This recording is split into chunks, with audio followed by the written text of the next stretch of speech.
አመሰግናለሁ። ዶክተር ግርማ ገብሬ የአገሪቱ ባህል ሕክምና መስጫ ማዕከል መስራችና ፕሬዝዳንት ነኝ።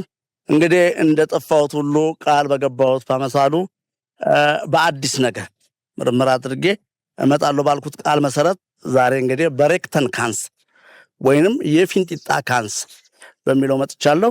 ይሄ ፊንጢጣ ካንሰር ምንድን በሚለው ብዙ ህብረተሰብ እየጎዳ ያለና ብዙ ሪሞት ኤሪያዎች ገጠር ላይ ያሉ አባቶችም እናቶች ገበሬዎች ይሄን ህክምና ባለማግኘታቸው እየተጎዱና እየሞቱ ያለበት ስለሆነ እዛ ላይ ምርምር አድርጌ ሬክተን ካንሰር ወይ የፊንጢጣ ካንሰር ምንድን ነው በሚለው ነው የወጣሁት። ሬክተን ካንሰር የትልቁ አንጀት የመጨረሻ ክፍል ማበጥ፣ ትንሽ ስጋ መሰል ነገሮች ማበጥና የጣችኛው የፊንጢጣችን ሰገራ መውጫ አካባቢ ላይ እብጠቶችን መከሰት፣ እነዚህ እየቆዩ ሲሄዱ ሰገራ አንጀታችን ስራውን ሰርቶ ወደ ሬክተን የሚመጣውን ውጋጅ ወይም ሰገራ እንዳያልፍ የሚያደርግና የሚከለክል ስጋ መሰል እየበቀለ ያለ ነው።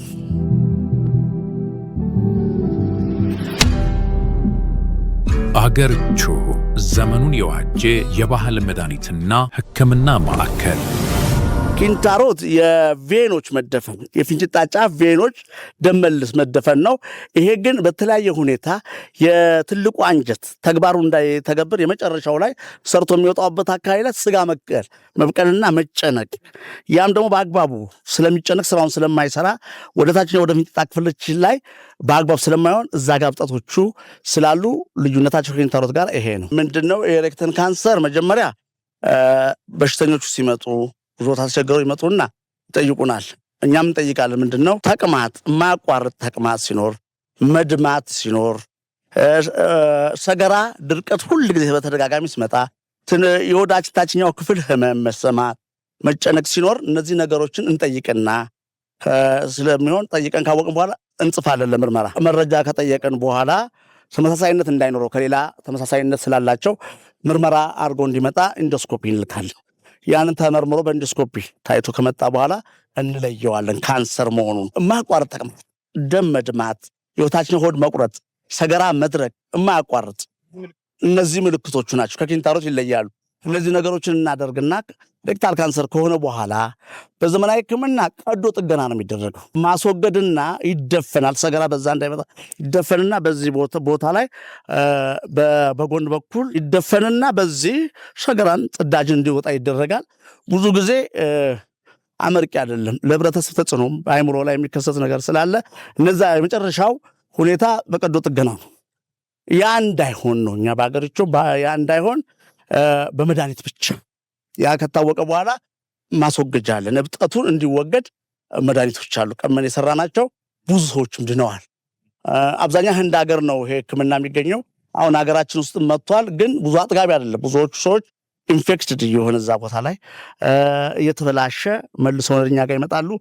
ለዛ ነው መፍትሄ አግኝተን በእጽዋት፣ ምክንያቱም በሽታ ለመድኃኒት አልተፈጠረም። እግዚአብሔር በሰጠን ያደጉ ሀገሮችን በተማር ነው በእኛም ጋር አድርገን በመድኃኒት ብቻ የእብጠት ሽሪንክ እንዲያረግ እንዲጨማደድና እብጠቱ ነው እንዲወገድ እናደርገዋለን። ብዙዎቹን ማድነናል። ብዙዎቹም ለዚህ ምስክርነት ሰጥተዋል።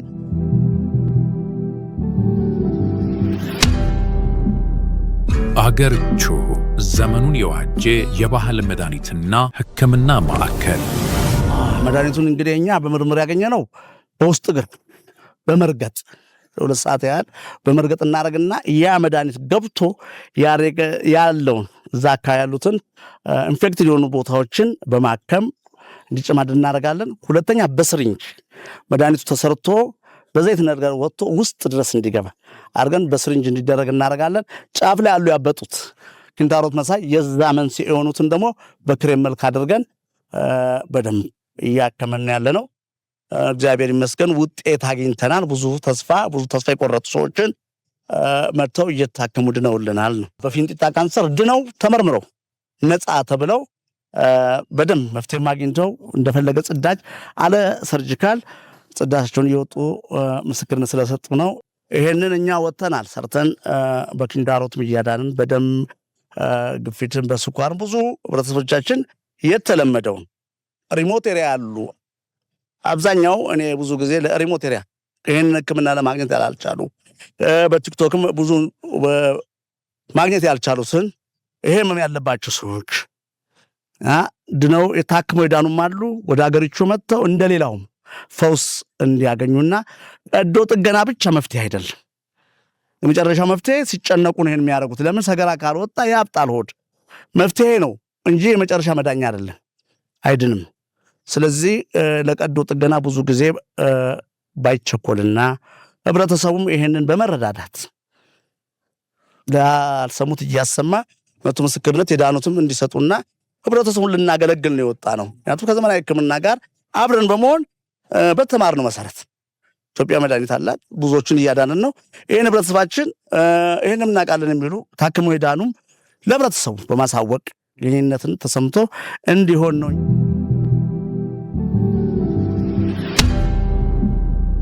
አገርቹ ዘመኑን የዋጀ የባህል መድኃኒትና ሕክምና ማዕከል። ብዙ እየተጎዳ ነው ያለው። ብዙ አይቻለው። ብዙ ሪሞት በረሃ አካባቢ ያሉ አብዛኛው ይሄ ነገር የሚያጠቃው በረሃ አካባቢ ያሉ እውቀቱ የሌላቸው ሰዎች ስለሆኑ በዘመናዊ ሕክምና ማግኘት ያልቻሉ በባህል ሕክምና ሆኖ እየተበላሹ ያሉ እና ይሄን ነገሮች አገሪቱ አስገድዶ አያውቅም። በራሳቸው ለህብረተሰብ ብለው ነው በብዙ ሕክምናዎች ላይ ምስክርነት የሰጡት። አሁንም እያልን ያለነው የዳኑ ሰዎች አሉ። እነዚህ ሰዎች እኔ ድኜበታለሁ። ለምን? ስቃዩ ከፍተኛ ነው።